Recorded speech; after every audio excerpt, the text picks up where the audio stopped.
அஸ்ஸலாமு அலைக்கும் ஃப்ரெண்ட்ஸ். என்ன செய்தி சுகமாயிக்கு அல்ஹம்துலில்லா. இன்றைக்கு நான் உங்களோட ஷேர் பண்ணிக்குள்ளே வந்தது எங்களோட லன்ச் ரெசிப்பியை தான். என்னென்ன குக் பண்ண போகிறேன், எப்படி குக் பண்ணுறேன்னு சொல்லி பார்ப்போம். வாங்கப்போ வீடியோக்குள்ளே போம். ஃபஸ்ட்டுக்கு ஃப்ரெண்ட்ஸ், நான் பீன்ஸ் எல்லாம் கட் பண்ணி தான் வச்சு டீக்கியது. பீன்ஸும் கேரட்டும் இன்றைக்கி குக் பண்ண போகிறேன். இதுக்கு முந்தி நான் இந்த ரெசிப்பியை நான் போட்டிக்கிய சும்மா மேலோட்டமாக பார்ப்போம். அடுத்தது இன்றைக்கு மெனுவில் வந்து பீஃபும் எப்படி கறியாக்க போகிறேன்னு தான் பார்க்க போகிறது. அடுத்தது மஷ்ரூமை நான் நல்லா க்ளீன் பண்ணி வாஷ் பண்ணி இப்படி சின்ன சின்ன துண்டாக கட் பண்ணி வச்சுட்டீக்கிய. அடுத்த ஃப்ரெண்ட்ஸ், நான் மஷ்ரூமுக்கு போடுறதுக்கு இது வந்து ஸ்ரீலங்காவில் பிலிங்கான்னு சொல்லி சொல்கிறேன். பிலிங்கா எனக்கு மற்ற இடத்துகளில் என்ன சொல்லியோ தெரியுது. பிக்கல் எங்களோட வீட்டில் எங்களோட உம்மா காய்ச்சி எனக்கு இதை அனுப்பி வச்சிக்கிய. இங்கே பாருங்க, இது உப்புல போட்டு தான் காய்க்கியது நல்லா. இனி நான் இதையும் இந்த மஷ்ரூமையும் போட்டுத்தான் ஒரு புளிக்கறி மாதிரி தான் செய்ய போகிறது. ஃபஸ்ட்டுக்கு இதை கொஞ்சம் தண்ணி ஊற்றி இந்த ஊற வச்சுக்கொள்ளணும். இந்த உப்பெல்லாம் போகிறதுக்கு இது சரியான உப்பு இதில் உங்களுக்கு விளங்குறோ தெரிய வீடியோக்கு. இதை நான் முதலாவது தண்ணி ஊற்றி ஊற வச்சுக்கொள்ளுங்க ஃப்ரெண்ட்ஸ். இப்போ தண்ணியை பிடிச்சிட்டு வந்து சைடில் இருக்கட்டும். அடுத்த ஃப்ரெண்ட்ஸ், தக்காளிக்காய் இறைச்சி கறிக்கு தக்காளிக்காய், ஜிஞ்சர் கார்லிக், ரம்பு, இது பச்சை கொச்சிக்காய், ஒனியன், இது கொத்தமல்லி, கருவேப்பிலை எல்லாம் நான் கட் பண்ணியே வச்சுட்டீக்கிய. இதில் எல்லா கறிக்கும் தான் இது நான் கட் பண்ணி வச்சுட்டீக்கிய. போடக்கொள்ள நான் கொஞ்சம் கொஞ்சம் எடுத்து போடியேன். உங்களுக்கு அதை வீடியோவில் ஷேர் பண்ணிக்கொடுங்க ஃப்ரெண்ட்ஸ். நான் இப்படி ஒரு ப்ரெஷர் குக்கர் ஒன்று எடுத்து வச்சுட்டீக்கிய. நான் இந்த மெத்தடில் தான் பீஃப் குக் பண்ணியது. நீங்களும் ஒரு முறை ட்ரை பண்ணி பாருங்க, நல்ல டேஸ்ட்டாக இருக்கும். பீஃபை நான் இப்படி ப்ரெஷர் குக்கரில் நல்லா இது வாஷ் பண்ணின பீஃப் தான் ஒரு 4-5 தண்ணி போட்டுக்கொண்டு இப்போ இதுக்கு உப்பு போட போகிறேன். உப்பு வந்து உங்களுக்கு தேவையான அளவு போட்டுக்கோங்க. அடுத்தது குக் பண்ணுறதுக்கு இது கொஞ்சம் நான் மிளகுத்தூள் போட்டுக்கொண்ட பெப்பர் பவுடர் ஒரு 1/2 டீஸ்பூன். இப்போ ஒரு கப் மாதிரி தண்ணி நான் ஊற்றிக்கொண்டு இப்போ இதை ப்ரெஷர் குக்கரை மூடி ஒரு 20 மினிட்ஸ் நீங்கள் குக் பண்ணியது வைங்க. இப்போ இதில் ப்ரெஷர் இல்லாதால நான் இது லொக்கா நீக்கியது. இந்த லொக்கை பண்ணி 20 மினிட்ஸ் வைக்க போகிறோம். உங்களுக்கு அந்த ப்ரெஷர் ரிலீஃப் பண்ணியது இருந்தால் நீங்கள் உங்களுக்கு ஏற்ற மாதிரி உங்களோட இந்த விசில் போகிற மாதிரி கேப்பில் நீங்கள் வச்சுக்கோங்க. இப்போ இது குக் ஆகட்டும் 20 மினிட்ஸ். அதங்காட்டி நான் பீன்ஸை குக் பண்ணி எடுத்துக்கொள்ள போகிறேன் ஃப்ரெண்ட்ஸ். இப்படி ஒரு சட்டி ஒன்று வச்சு நான் இப்போ ஆயில் கொஞ்சம் ஊற்றிக்கொள்ள போகிறேன். மிச்சம் ஆயில் ஊற்றல, நான் உங்களுக்கு தேவையான அளவு நீங்கள் ஊற்றிக்கோங்க. நான் ஒரு 1/2 டேபிள் ஸ்பூன் மாதிரி தான் ஊற்றிக்கொண்டு, ஏன்னா எனக்கு ஆயில் மிச்சம் தின்னசடாத்தால். ஃப்ரெண்ட்ஸ், கடுகு கொஞ்சம் போட்டுக்கோங்க, சீரகம் கொஞ்சம், உளுவரிசி கொஞ்சம் சாடை போட்டுக்கோங்க, 2-3. மிச்சம் போட போவானா கசக்கும். இப்போ இந்த பீன்ஸை அப்படியே கொட்டுவோம்.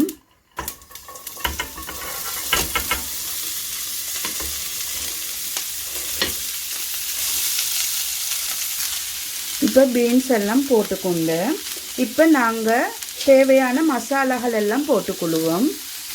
மஞ்சள் தூள் 1/2 கரண்டி, கறி பவுடர் ஒரு 3/4 கரண்டி, சில்லி பவுடர் ஒரு 1/2 கரண்டி, உப்பு உங்களுக்கு தேவையான அளவு போட்டுக்கோங்க. அடுத்து வெங்காயம் கொஞ்சம் போடுங்க, ரம்பு, கருவேப்பிலை கொஞ்சம், பச்சை கொச்சிக்காய் 2-3, இப்படி கொஞ்சம் போல் இஞ்சி பூண்டு இப்படி கொஞ்சம் போல் போட்டுக்கோங்க. இப்போ இது நல்லா குக் ஆகட்டும். இப்போ நல்லா குறைச்சி வச்சுக்கோங்க ஃப்ரெண்ட்ஸ். இப்போ நான் மஷ்ரூமை இப்படி ஒரு பவுலில் போட்டிக்கிய. இப்போ அந்த 2 கறியும் வேகங்காட்டியும் மஷ்ரூமை நாங்கள் ரெடி பண்ணுவோம். அது பிறகு இந்த உப்பு பிளிங்கவையும் நான் போட்டேன். இப்போ இதுக்கு அரிஞ்சு வச்சிக்க வெங்காயத்தால் ஹாஃப் போட்டுக்கொள்வோம்.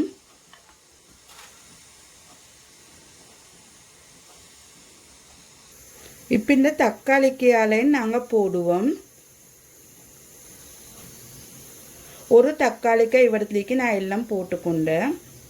இறைச்சிக்கு பிறகு நான் போடுறதுக்கு அரிஞ்சு எடுப்போம்னு சொல்லி எல்லாத்தையும் நான் இதுக்கே போட்டுக்கொண்டேன். இப்போ நாங்கள் இதுக்கு கட்டர் தூள் தான் போடுறது. கட்டர் தூள் வந்து சில்லி ஃப்ளேக்ஸ் 1.5 டேபிள் ஸ்பூன் போட்டுக்கொண்டேன். அடுத்தது கட்டாயம் இதுக்கு தேவை மாசி எவ்வளோக்கு மிச்சம் போடியோ அவ்வளோ ருசி. இங்கே மாசி மிச்சம் எடுக்கிறதுக்கு இல்லை, விலை கூட, அதனால் நான் கொஞ்சம் போட்டேன். அதுவும் இப்போ இதெல்லாம் நல்லா மிக்ஸ் பண்ணி எடுத்துக்கொள்ளணும். இப்படி நல்லா கையால் இப்படி நல்லா மிக்ஸ் பண்ணி எடுத்துக்கோங்க. நல்லா எல்லா அந்த மஷ்ரூம்லேயும் மசாலா இந்த எல்லாம் போயிட்டு படுறதுக்கு சில்லி ஃப்ளேக்ஸ் எல்லாம். உப்பு போட வேணும் நீங்கள், ஏண்டா இந்த இதில் உப்பு ஈக்கியத்தால் இந்த பிலிங்கையில்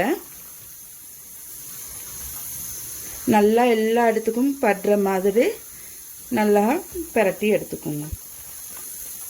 இப்போ இது கொஞ்சம் இப்படியே கொஞ்சம் ஊறட்டும். மற்ற 2 கறியும் வெந்தத்தை போகிற இதை குக் பண்ணி எடுப்போம். ஃப்ரெண்ட்ஸ் பாருங்க, இது குக் ஆகியோன்னு சொல்லி கொஞ்சம் எடக்கெடை மிக்ஸ் பண்ணி விடுங்க.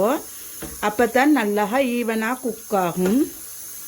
இப்போ கீழேக்கு அதெல்லாம் குக் ஆகி இப்போ அதனால் நான் கொஞ்சம் பிரட்டி விட்டேன். இன்னும் கொஞ்சம் குக் ஆகணும். நாங்கள் அப்படியே மூடியோட போட்டு மூடி வைப்போம்.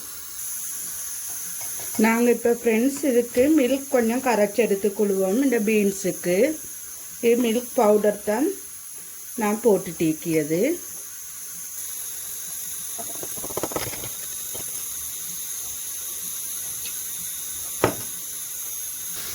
இங்கே பாருங்கள் ஃப்ரெண்ட், நல்லா குக் ஆகிக்கிய நல்லா இந்த க்ரீன் கலர் சேஞ்ச் ஆகாமல் குக் ஆகணும். அப்போ தான் பர்ஃபெக்டாக குக் ஆகும். இல்லாட்டி அதில் உள்ள குணங்கள் எல்லாம் பெய்த்திடும். இப்படி க்ரீன் கலர் சேஞ்ச் ஆகினா இங்கே பாருங்கள் தீஞ்சும் இல்லை, இது நல்லா குக் ஆகிக்கிய. ஸ்லோவில் வச்சே தான் குக் ஆகணும். இப்போ நான் வச்சு ஆல்மோஸ்ட் ஒரு 10 மினிட்ஸ் மட்டும் ஈக்கும். பொறுமையாக குக் ஆக்கணும். இப்போ மில்கை ஊற்றிக்கொள்வோம். உங்களுக்கு எந்த அளவு கிரேவி வேணுமோ அந்த அளவு நீங்கள் ஊற்றிக்குங்க உங்களோட மில்கை. இங்கே பாருங்கள் ஃப்ரெண்ட்ஸ், இப்போ எவ்வளோ அழகாக ஈக்கின்னு சொல்லி பாருங்க. நல்லா டேஸ்ட்டும் அது மாதிரி ஈக்கிய.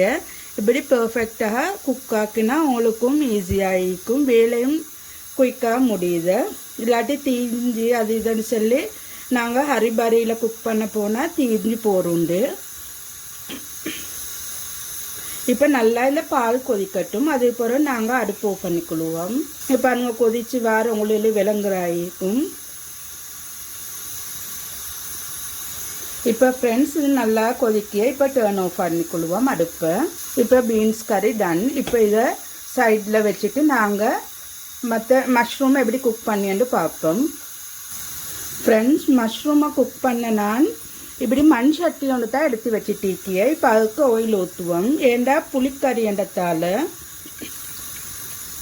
ஃப்ரெண்ட்ஸ், இப்போ ஏண்டா பீஃபும் குக் ஆகி இப்போ நான் இதுலேயும் அடுப்பை டர்ன் ஆஃப் பண்ணிக்கொண்டேன். இப்போ கருவேப்பட்டை துண்டு போட்டுக்கொள்வோம்.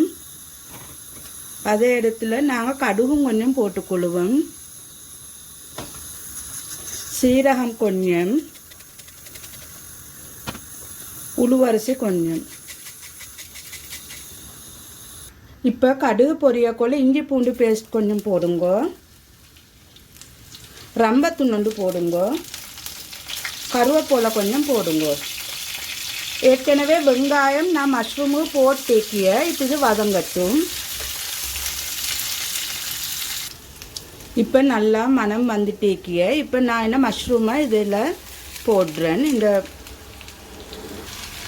இப்போ நல்லா கொஞ்சம் மிக்ஸ் பண்ணி விட்டு கொடுங்க.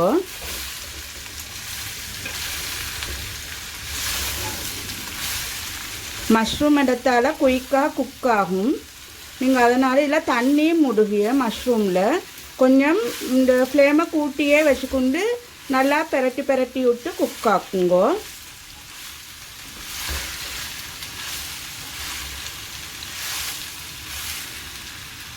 இப்போ இது குக் ஆகட்டும். ஃப்ரெண்ட்ஸ் இங்கே பாருங்க, மஷ்ரூம் நல்லா இப்போ வதங்கிக்கிய. நான் இடக்கடை பெரட்டி விட்டுட்டு நல்லா வதக்கிக்கிய. இதுக்கு பால் ஒன்றும் ஊற்றி இல்லை, உப்பு நான் போடலை, ஆனால் உப்பு கணக்காகிக்கி எங்களுக்கு. நீங்கள் உப்பு போதாட்டி பார்த்து உங்களுக்கு உப்பை போட்டுக்கோங்க. இது வதங்கினத்தை பிறகு சரி. இங்கே பாருங்கள், இப்படித்தான் நீக்கிய மஷ்ரூம் வந்து பிளாக் நிறத்தைத்தான் சரி. இப்போ இதையும் நான் குக் பண்ணி முடிஞ்சு இப்போ பீஃப் கறியை குக் பண்ணியதை பார்ப்போம். ஃப்ரெண்ட்ஸ் இப்போ நாங்கள் ஆயிலை ஊற்றிக்கொள்வோம் சட்டி காஞ்சத்துக்கு பிறகு. இப்போ நாங்கள் கடுகு போட்டுக்கொள்வோம், சீரகம் கொஞ்சம், உளுவரிசி கொஞ்சம், ஏலக்காய் 2, பட்டை துண்டு, கராமினட்டு 2. இப்போ கடுகு பொரிஞ்சதுக்கு பிறகு இஞ்சி பூண்டு பேஸ்ட்டை போட்டுக்கோங்க. இப்போ கருவேப்பிலை ரம்பையும் போட்டுக்கோங்க. இப்போ வெங்காயத்தையும் போட்டுக்கோங்க. இப்போ எல்லாம் வதங்கட்டும் கொஞ்சம். இப்போ வெங்காயம் வதங்கிக்கிய நான் சில்லி பவுடர் ஒரு கரண்டி போட்டுக்கொண்டு இப்போ இந்த ஸ்டேஜில் நெருப்பை நல்லா குறைச்சிடுங்க, இல்லாட்டி கொச்சிக்க தீயும். இப்போ நான் குக் பண்ணி வச்ச பீஃபையும் இதுக்கே போட்டுக்குள்ள போகிறேன். இப்போ கொஞ்சம் தேவையான அளவு தண்ணி ஊற்றிக்கோங்க. இது நான் ப்ரெஷர் குக்கரே கழுகி ஊற்றினேன். அதில் இந்த மசாலாகள் இறைச்சி துண்டுகள் எல்லாம் இன்னும் இருந்து அதனால் நான் அதுக்கே தண்ணி கொஞ்சம் ஊற்றி கழுவி. இப்போ தேவையான மசாலா மற்ற மசாலாலெல்லாம் நாங்கள் போட்டுக்கொள்வோம். மஞ்சள் தூள் அரைக்கரண்டி, கறி பவுடர் வந்து 2 டேபிள் ஸ்பூன், சீரகத்தூள் கொஞ்சம், கரம் மசாலா கொஞ்சம், பெப்பர் பவுடர் நான் ஃபஸ்ட்டுக்கு போட்டேன், இப்போ கொஞ்சம் போட்டுக்கோங்க. அடுத்து தக்காளிக்கையும் பச்சை கொச்சிக்கையும் நான் போட்டுக்குள்ள போகிறேன். இது குக் பண்ணி முடிஞ்சதுக்கு பிறகு தான் கொத்தமல்லி கொஞ்சம் போட்டுக்கொண்டுகியது. இப்போ நான் இதை மசாலாகளை பெரட்டி விட்டுட்டு உப்பு போதுமோன்னு பார்த்துக்கொள்வோம். மசாலா பெரட்டினதுக்கு பிறகு உப்பு போதும் நான் கொஞ்சம் போட்டுட்டு மீடியம் ஃப்ளேமில் நெருப்பை வச்சு மூடி போட்டு நல்லா குக் ஆகிறதையும் வைக்க போகிறேன். இப்போ ஃப்ரெண்ட்ஸ் குக்காகி முடிஞ்சு இப்போ நான் கொத்தமல்லி கொஞ்சம் போட்டுக்கொண்டேன். இப்போ இதை சாட மிக்ஸ் பண்ணி விடுவோம். பாருங்க இவ்வளோ அழகாக ஈக்கியன்னு சொல்லி இறைச்சி கறி. இப்படி ஒரு முறை குக் பண்ணி பாருங்க, எனக்கு கொமெண்ட்ஸ் ஒன்று தாங்க எப்படி இருந்தேன்னு சொல்லி. டேஸ்ட் அப்படி ஈக்கும் நல்லா. சரி ஃப்ரெண்ட்ஸ், இவ்வளோ தான் இன்றைக்கு எல்லாம் குக் பண்ணி முடிஞ்சு இப்போ நான் அடுப்பு ஆஃப் பண்ணிக்குள்ளே போகிறேன். இங்கே பாருங்கள் ஃப்ரெண்ட்ஸ், என் இறைச்சி கறி, இது வந்து பீன்ஸ் கறி, இது வந்து மஷ்ரூம். ஃப்ரெண்ட்ஸ் இவ்வளோ தான் இந்த லன்ச் மெனு. இது வந்து நான் வீக் டேஸ் ஒன்றில் தான் குக் பண்ணது. இது வந்து பீன்ஸ், பீஃப் கறி, மஷ்ரூம் கறி, அடுத்து ஒயிட் பாயில்ட் ரைஸ் உண்டு. எப்படி இருந்தேன்னு சொல்லி கமெண்ட்ஸில் கட்டாயம் எனக்கு மறக்காமல் கமெண்ட்ஸ் பண்ணுங்க. இதோட இந்த வீடியோவை நான் முடிச்சு கொள்ளுகிறேன். மறக்காமல் என் சேனலை சப்ஸ்கிரைப் பண்ணுங்க, லைக் பண்ணுங்க, உங்களோட ஃப்ரெண்ட்ஸ் அண்ட் ஃபேமிலிக்கு ஷேர் பண்ணுங்க. அப்போ அடுத்த வீடியோவில் சந்திப்போம். அஸ்ஸலாமு அலைக்கும் வரஹ்மத்துல்லாஹி வபரகாத்துஹு.